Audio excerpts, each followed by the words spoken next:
বিক্ষোভ মিছিল শেষে বক্তব্য দেওয়াকে কেন্দ্র করে সাংবাদিকদের মারধরের ঘটনায় 4 নেতাকর্মীকে বহিষ্কার করেছে বাংলাদেশ জামায়াতে ইসলামী।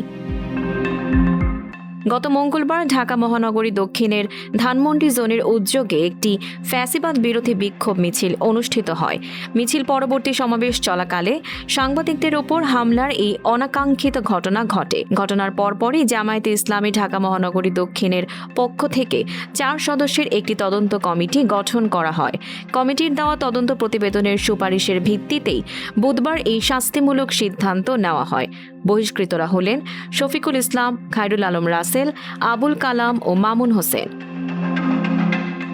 সংগঠনের পক্ষ থেকে এক সংবাদ বিজ্ঞপ্তিতে জানানো হয়, ঘটনার পরপরই মহানগরী নেতারা আহত সাংবাদিক মাহফুজুর রহমান শিশিরের বাসায় গিয়ে দুঃখ প্রকাশ করেছেন। ইতিমধ্যে এ বিষয়ে কেন্দ্র ও মহানগরীর পক্ষ থেকে আনুষ্ঠানিক বিবৃতিও দেওয়া হয়েছে। Tanjiba Nowrin, face the people.